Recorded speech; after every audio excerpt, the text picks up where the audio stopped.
വിഷുപ്പുലരിയിൽ ഗുരുവായൂർ ക്ഷേത്രത്തിൽ വലിയ തിരക്കാണ് അനുഭവപ്പെട്ടുകൊണ്ടിരിക്കുന്നത്. പുലർച്ചെ 2:42 മുതൽ 3:42 വരെയാണ് ഇന്ന് വിഷു കണി ദർശനമുണ്ടായത്. അതിനുശേഷം ക്ഷേത്ര ദർശനത്തിനായി വലിയ തിരക്ക് തന്നെയാണ് അനുഭവപ്പെട്ടുകൊണ്ടിരിക്കുന്നത്. അതിനോടൊപ്പം തന്നെ ഈ ക്ഷേത്രത്തിൽ ഈ ഗുരുവായൂരപ്പന് സമർപ്പിക്കുന്നതിന് വേണ്ടി നിരവധി കാഴ്ച വസ്തുക്കളും അതുപോലെ തന്നെ കണിവെള്ളരിയും ഉൾപ്പെടെ എല്ലാം തന്നെ സമർപ്പിച്ചുകൊണ്ടിരിക്കുകയാണ്. ഒരുപാട് ആളുകൾ ഇങ്ങോട്ടേക്ക് എത്തിക്കൊണ്ടിരിക്കുകയാണ്.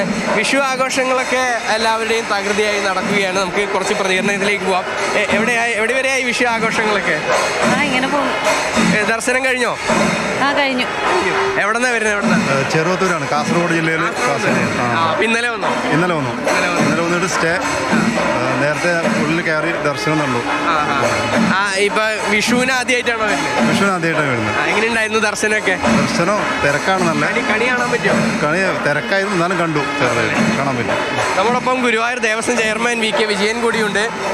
എങ്ങനെയാണ് ഇത്തവണത്തെ ഒരു ക്രമീകരണങ്ങളൊക്കെ? വലിയ തിരക്കാണ്, അതിനോടൊപ്പം തന്നെ ഉള്ള ഒരു ക്രമീകരണങ്ങളൊക്കെ എങ്ങനെയാണ്? ഇത്തരമൊരു തിരക്ക് ഞങ്ങൾ വളരെ മുൻകൂട്ടി തന്നെ പ്രതീക്ഷിച്ചിരുന്നു. കാരണം കഴിഞ്ഞ ഒരാഴ്ചയിലധികമായിട്ട് ഈ രീതിയിലുള്ള ഒരു ഭക്തജനങ്ങളുടെ പ്രവാഹമാണ് ഗുരുവായൂരിലേക്ക് എത്തിച്ചേരുന്നത്. എല്ലാവരും കുടുംബസമേതമാണ് ഇപ്പോൾ ഗുരുവായൂരിലേക്ക് വരുന്നത് എന്നുള്ളതാണ് നമ്മൾ നിത്യം കണ്ടുകൊണ്ടിരിക്കുന്നൊരു കാഴ്ച. അതുകൊണ്ട് തന്നെ വിഷുവിന് പതിവിലേറെ തിരക്കുണ്ടാവുമെന്നുള്ള ഒരു പ്രതീക്ഷയുണ്ടായിരുന്നു. ആ തിരക്കുകളിൽ ഭക്തജനങ്ങൾക്ക് സുഗമമായിട്ടുള്ള ദർശനത്തിന് വേണ്ട എല്ലാ തയ്യാറെടുപ്പുകളും ഗുരുവായൂർ ദേവസ്വം വളരെ മുൻകൂട്ടി തന്നെ ആലോചിച്ച് ചെയ്തിട്ടുണ്ട്. ഭക്തജനങ്ങളോട് ചോദിച്ചാൽ തന്നെ നിങ്ങൾക്ക് മനസ്സിലാക്കാൻ കഴിയും, അവർ വളരെ ആശ്വാസത്തോടുകൂടി വളരെ സമാധാനത്തോടുകൂടി ദർശനത്തിനുള്ള സൗകര്യങ്ങൾ അവർ അനുഭവിക്കുന്നുണ്ട് എന്നുള്ളത്. മാഷിൻ്റെ വിഷു ആഘോഷങ്ങളൊക്കെ ഏതുവരെ എത്തി? എങ്ങനെയാണ് ആഘോഷങ്ങളൊക്കെ? ഇന്ന് രാവിലെ എഴുന്നേറ്റ് വിഷുക്കണി ദർശനം കഴിഞ്ഞു.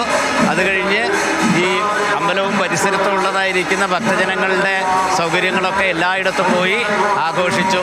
എന്നെ സംബന്ധിച്ചിടത്തോളം വ്യക്തിപരമായിട്ട് വിഷു ആഘോഷമില്ല ഈ വർഷമെങ്കിലും ഗുരുവായൂരിൽ എത്തിച്ചേരുന്ന എല്ലാ ഭക്തജനങ്ങൾക്കും ശരി ലിഷോ, ഏതായാലും ഒരുപാട് സന്തോഷം.